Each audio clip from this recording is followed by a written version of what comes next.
Peace to me means freedom. We build and keep peace when we learn to love each other, when we learn to share the space and respect the differences that exist between people. Peace is living in a society where you're accepted and when your rights are fully respected. Maintaining and building peace, I think first we need to understand the root causes of peacelessness, or whatever the challenges that are causing lack of peace are. And as a way of understanding those, we can then work out what it is that we can do to maintain and build peace in different communities. C'est parce que les gens vivent de façon inhumaine, qui sont en colère. Il y a une colère refoulée. Et du coup, les leaders d'opinion peuvent facilement les manipuler et les entraîner dans un conflit inarrêtable. Il faut donner le minimum aux populations, les conditions humaines. Construire la paix, c'est d'abord dans l'éducation.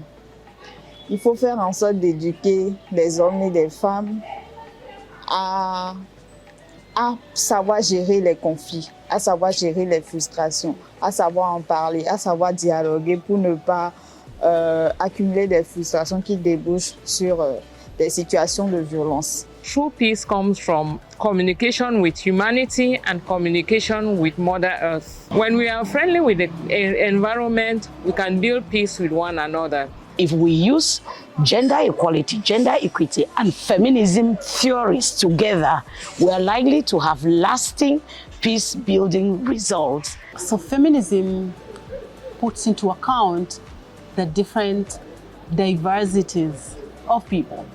And it recognizes that, women and girls have a critical role to play in peace building.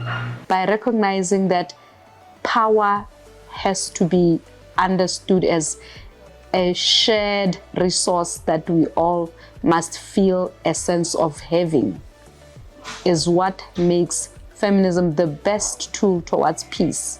It is largely through feminism that we are able to see that it is women who are marginalized the most. It is women who suffer the consequences when there's war, where there's no food, when there's drought, when there's floods. For example, it's women who carry the burden the most. But we can see that and be able to analyze it through using feminism because it gives us those tools. Actually, feminism has taught us a long time about rights, women's rights. And so if in the house, for example, women have rights, if they can enjoy freedom, if they are not exposed to violence in their homes and in their families, they can also build peace in their communities. And once communities can live in peace,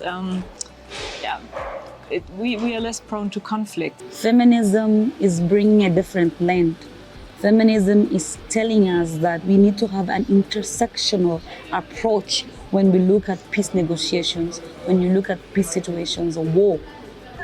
It would be remiss of us not to include feminist voices, because feminists actually provide different values in the way that peace negotiations can actually be much more successful and efficient. Peace processes in Cameroon have been run in ways that are great because at least there is that intention to do things peacefully.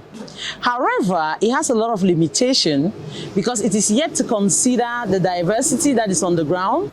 It is very important to acknowledge the fact that if we do not bring diverse voices within the peace process, especially women who have their own perspective, then we will need to be going round the circles. Pour avoir la paix ici au Cameroun et dans le monde entier, déjà, il faut qu'on ait une seule voix. Il faudra qu'on se mobilise, qu'on ait un seul objectif, un objectif commun, qu'on se sensibilise, qu'on fait la promotion de la paix et qu'on essaye de s'entraider entre nous, des femmes, des sœurs, des organisations féminines, le gouvernement, qu'on fasse des sensibilisations sur la paix sur les réseaux sociaux et dans nos différentes communautés.